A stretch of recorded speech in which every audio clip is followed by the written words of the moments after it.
It's been described as an international humanitarian crisis, but experts say the issue of internal displacement requires far more attention than it currently receives. Now, a report has found that by the end of 2024, there were some 83 million people forced to flee their homes, but who had not crossed a state border. And that number continues to grow. With me now is Ivana Hajzmanova from the Internal Displacement Monitoring Centre, which published the report. Ivana, can you start by describing the scale of this problem?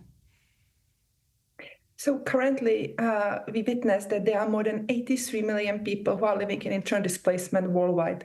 This is a record number. We have never seen that many people who are living outside their homes. And behind each of these numbers, there is a life on hold. So it's an extremely concerning situation, and we saw record-breaking numbers in many of the countries. 29 countries in total recorded record-breaking numbers when it comes to disaster displacement this year. And many other countries saw record-breaking displacement when it comes to conflict, including Sudan, which recorded nearly 12 million IDPs in total as of the end of the year, which is the highest figure ever recorded for a single country. And you mentioned there were nearly 30 countries that reported record-breaking numbers. Where globally are we seeing this become a particularly pressing issue? Yes, we see this in many countries. What's noteworthy is that the country recording the highest number of disaster displacement was the United States, which might be surprising for many people, but it also shows that internal displacement has a global footprint. So every country almost in the world records internal displacement, and it needs to be addressed starting with prevention to prevent displacement from happening. We need to invest more into response when internal displacement is already happening, and also into building resilience and reconstruct to build for long-term solutions and prevent that displacement happens in the future. And why have these numbers been rising in the last few years, particularly when it comes to countries that have seen conflict running on for decades?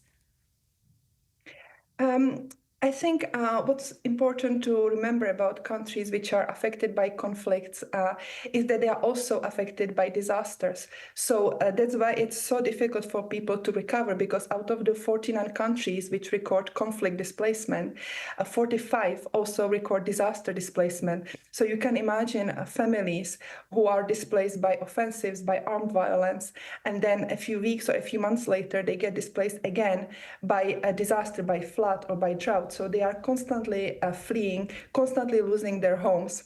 And with each displacement, it's harder for them to recover and rebuild, and their vulnerabilities are worse.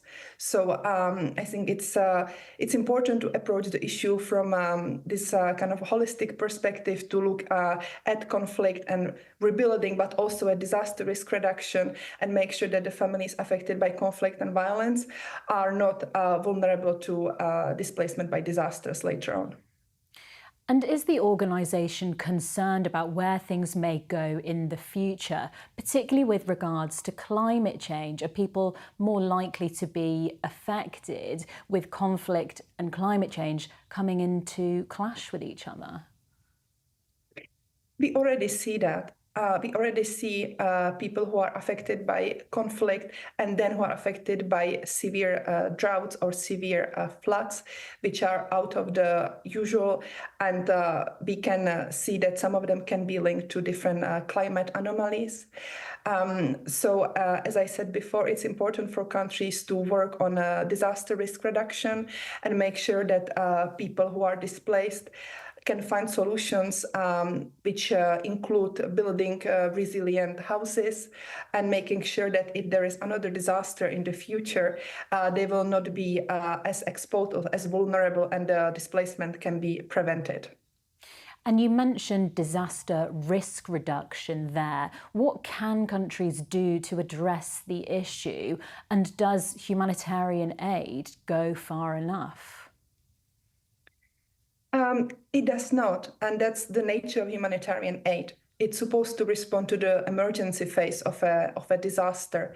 But then that's when the development aid and assistance needs to come in for the long-term recovery and rebuilding. And what we see in many of the crises is that actually we focus only on the humanitarian response, on the immediate impacts of displacement. But then the crises and the people get forgotten, and we even don't have enough information to understand for how long people remain displaced after the emergency phase of a conflict or of a disaster. And then it's difficult to know what needs they have and how we can respond to help them achieve a lasting solution to their situation. So absolutely, we need to focus more on the development part of response to internal displacement. And what's the risk if we don't move quickly enough on this? I think we are already seeing that. We see record-breaking numbers of internal displacement, and every year there is a new record. So unless we act fast, we'll probably see this trend continuing in the coming years and more people losing their homes. Ivana Hajzmanova there with the details. Thank you so much, Ivana, for your time. Thank you.